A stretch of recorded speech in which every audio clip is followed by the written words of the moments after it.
Hopefully, you guys had fun starting some introductory conversations with one another and pretending as if you don't know one another so that you could start conversation and get to know each other better.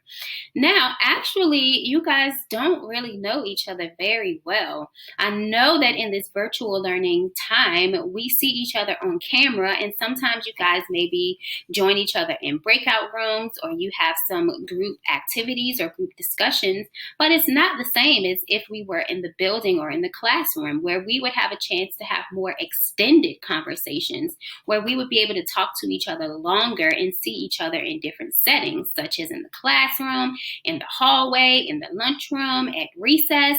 So hopefully you guys took this opportunity in your conversations to actually talk and get to know each other better. So Yusef decides to use his assertiveness skills to introduce himself to Chang in a friendly way. I want to remind you guys about what it means exactly to be assertive. It means that you are facing the person that you're talking to. It means that you are keeping your head up and your shoulders back, showing confidence. You are using a calm and firm voice. You are also using respectful or kind words.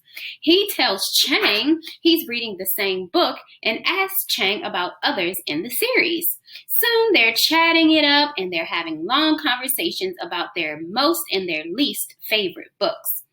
Questions and comments can help you keep a conversation going. Think about what skills for learning it will help Yusef to learn how to keep conversation going. Using his focus and attention skills will help Yusef to keep the conversation going with Chang. If you are using your focus and attention skills, you are concentrate as you listen to what the other person is saying.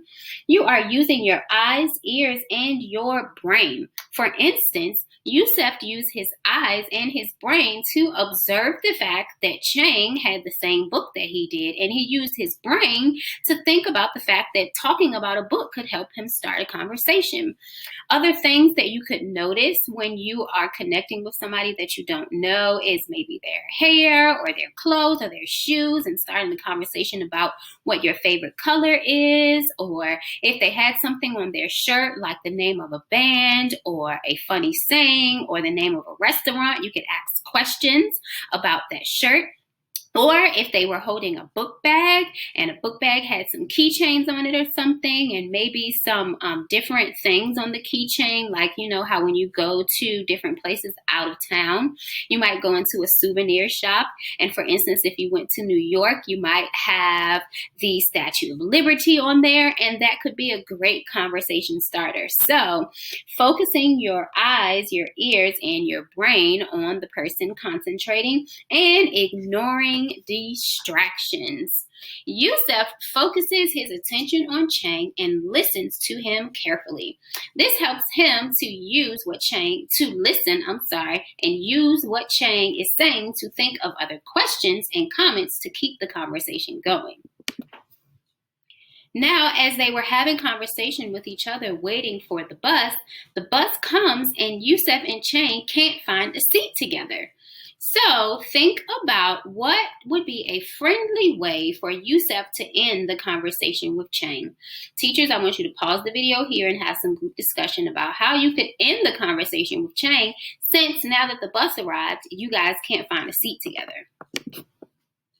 So Yusef used some friendly and kind things to say to Chang, like, "It was nice talking to you. I'll see you in class.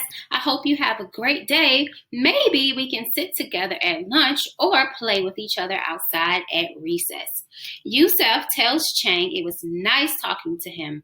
They decide to continue their conversation at recess.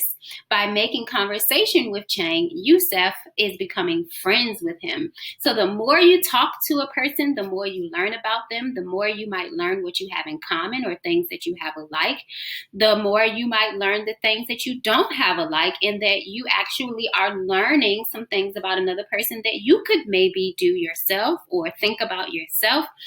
Having conversations with others helps you to form friendships and to make conversation.